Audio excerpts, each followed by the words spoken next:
ಕಾಂಗ್ರೆಸ್ ಮುಖಂಡ ನಲಪಾಡ್ ಮನೆಯ ಮೇಲೆ ಇಡಿ ರೇಡ್ ಆಗಿರೋ ವಿಚಾರಕ್ಕೆ ಸಂಬಂಧಪಟ್ಟಂತೆ ರಾಜಕೀಯ ನಾಯಕರು ಪ್ರತಿಕ್ರಿಯೆಯನ್ನ ಕೊಟ್ಟಿದ್ದಾರೆ. ಕಾಂಗ್ರೆಸ್ ಶಾಸಕ ಹ್ಯಾರಿಸ್ ಕುಟುಂಬಕ್ಕೆ ಇಡಿ ಕೊಟ್ಟಂತಹ ಶಾಕ್ ಇವತ್ತು.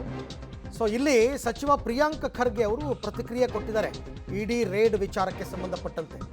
ಇದು ಒಂದು ಪೊಲಿಟಿಕಲ್ ವೆಪನ್ ಅನ್ನೋದು ಅವರ ಆರೋಪ. ಇಡಿಯನ್ನ ಪೊಲಿಟಿಕಲ್ ವೆಪನ್ ಆಗಿ ಬಳಸ್ಕೊತಾ ಇದ್ದಾರೆ. ಏನು ನಡೆದಿದೆ ಎಲ್ಲ ಪಾರದರ್ಶಕವಾಗಿ ಆಗಲಿ, ಇದು ದೊಡ್ಡ ನಾಯಕರವರೆಗೂ ಹೋಗಬಹುದು ನೋಡಿ, ಅವರೇ ಹೇಳ್ತಾ ಇದ್ದಾರೆ. ನಲಪಾಡ್ ಶ್ರೀಕಿ ಸ್ನೇಹಿತರು ಅಂತ ಬಹಿರಂಗವಾಗಿ ಹೇಳಿದ್ರು ಸಚಿವ ಪ್ರಿಯಾಂಕ್ ಖರ್ಗೆ ಅವರು. ಈ ರೀತಿ ಸ್ಟೇಟ್ಮೆಂಟ್ ಕೊಟ್ಟಿದ್ದಾರೆ. ಅದಕ್ಕೆ ನೋಡಿ ರೆಹಮಾನ್ ಖಾನ್ ಅವರ ಮೊಮ್ಮಗನ ಮನೆ ತನಕ ಹೋಗಿದೆ ಅಂತ ಹೇಳಿದ್ದು. ಗೊತ್ತಿರೋ ಹಾಗೆ ಹಿಂದೆನೂ ಕೂಡ ನಲ್ಪಾಡ್ ಅವರು ಶ್ರೀಕಿ ಅವ್ರ ಜೊತೆ ಪರಿಚಯ ಇದ್ದಾರೆ ಅಂತ ಅವರೇ ಬಹಿರಂಗವಾಗಿ ಹೇಳ್ಕೊಂಡಿದ್ದಾರೆ.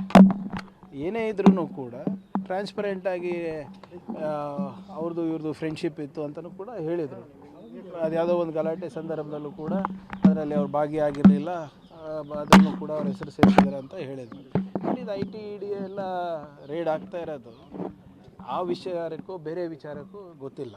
ನೋಡೋಣ ಏನಿದೆ ಅಂತ. ಅವ್ರ ಸ್ಪಷ್ಟ ಅವರ ಇ ಡಿ ಅವ್ರು ಹೇಳಬೇಕಲ್ಲ, ಇದೇ ಕಾರಣಕ್ಕೆ ಆಗ್ತಾಯಿದೆ ಅದೇ ಕಾರಣಕ್ಕೆ ಆಗ್ತಾಯಿದೆ ಅಂತ. ಅದೇನಿದೆ ಬರಲಿ ಹೊರಗಡೆ.